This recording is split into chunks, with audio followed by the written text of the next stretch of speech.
Camera na. Hop. Wait.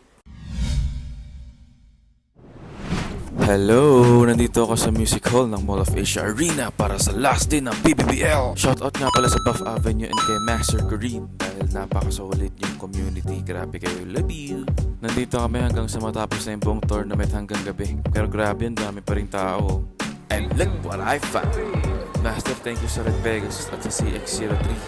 Ilang araw ko rin kinabangan tong Red Pegasus. Ito guys, limited edition. Ito na, wag na tayo magpaligoy-ligoy pa, magbukas na tayo. Siyempre magsimula tayo sa baba guys, sa bit green na flat, napakaangas. Siyempre susunod dyan guys, yung gitna, yung ratchet na green na 160. Ganda rin ng kulay guys, so tignan mo. Okay, next. Last part guys, yung pinaka-importante, which is yung blade na may assist blade.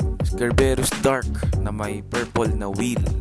Grabing angas. Next unboxing, which is yung Red Limited Edition Pegasus Plus. Huwag na tayo magpaligoy-ligoy pa, simulan na natin. Meron din siyang white launcher guys na included sa box. Oh, diba? Grabe, ang ganda. Okay, cut na natin. Tanggalin na natin yung mga bit. Di na natin kailangan yan. Yung blade lang kailangan natin dito. Ang ganda talaga ng color combination niya guys. Bagay na bagay para sa Pegasus. Diba? Kompleto na yung kailangan natin sa dalawang to. Anong gagawin natin dito? Ipagsasama natin sila. So yung blade ng Red Pegasus plus yung wheel. Pati ang Kerberos chip pala, sorry. Ayan, Kerberos Pegasus. Kerberos Plus Red Edition. O diba? So kinabukasan, sinubukan ko agad siya sa tournament. Kerberos Plus Wheel 960 Hex. Tinry natin siya guys, panoorin nyo. Hanggang sa matapos na syempre. Diyan na lang kayo.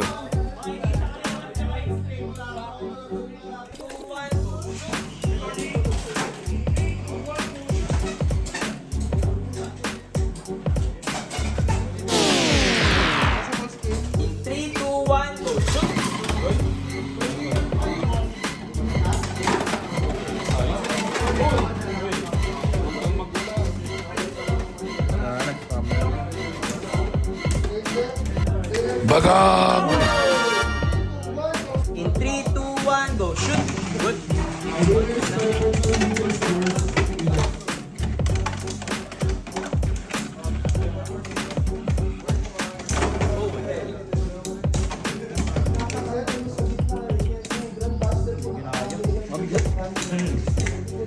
Kung titignan nyo guys, solid yung combo natin dito. Yun lang ba eh.